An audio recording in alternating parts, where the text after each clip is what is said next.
രാം നാരായണ രാം.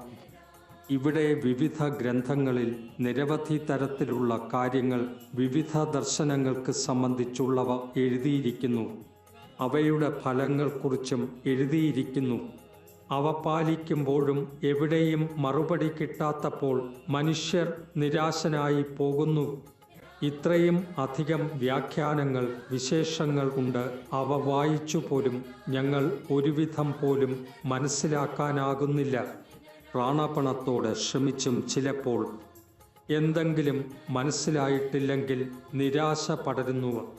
എല്ലാവരും ഈ കാര്യത്തെ അവരുടെ മനസ്സിലും പ്രാണത്തിലും മനസ്സിലാക്കിക്കൊള്ളുമ്പോൾ നമ്മൾ തമ്മിൽ വേറിട്ടുള്ളവരാണ് എന്നു ഇല്ല. വിശ്വത്തിലെ എല്ലാ പ്രാണികൾക്കും ഒരു വാതിൽ തുറക്കപ്പെട്ടിരിക്കുന്നു. മൃഗങ്ങൾ, പക്ഷികൾ, കീടങ്ങൾ, എല്ലാം ജീവജാലങ്ങൾ അണുപരമാണ്. ഇതിൽ എല്ലാവർക്കും അവകാശം ഉണ്ട്.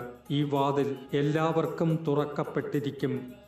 എല്ലാ ജീവജാലങ്ങളും, ഭൂമി, സൂര്യൻ എല്ലാം ഒരേ നത്തിൽ ഇരിക്കുന്നവരാണ്. ഒരേ സ്കൂളിലെ വിദ്യാർത്ഥികൾ ഒരേ ദിശയിൽ മുന്നേറുന്നവരാണ്. എതിർപ്പ് ഒന്നും ഇല്ലാതെ നമ്മൾ ചെയ്യുന്ന കാര്യത്തിൻ്റെ വഴിയാണ് നമ്മൾ മുന്നേറുന്നത്.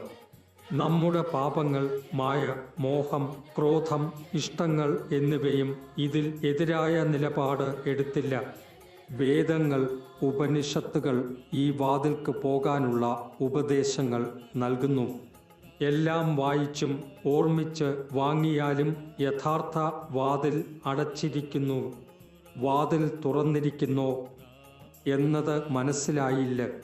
ഇത്രയും ഗ്രന്ഥങ്ങൾ വായിക്കാൻ, ഇങ്ങനെ സമയം കളയാൻ എവിടെയും അവസരം ഇല്ല. ശ്ലോകങ്ങൾ ഓർമ്മിച്ചുകൊണ്ടിരിക്കെ അന്തം എത്തും. ഗ്രന്ഥങ്ങൾ അവസാനിക്കും. എന്നാൽ വാതിൽ തുറക്കാറില്ല.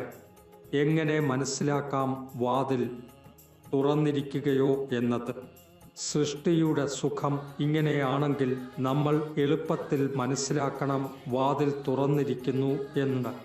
നമ്മുടെ ഈ ലോകത്തിലെ എല്ലാ ജീവജാലങ്ങൾ, ഭൂമി, പർവ്വതങ്ങൾ, നാം എല്ലാം ഒരേ നിയമത്തിലേക്ക് ബന്ധിച്ചിരിക്കും.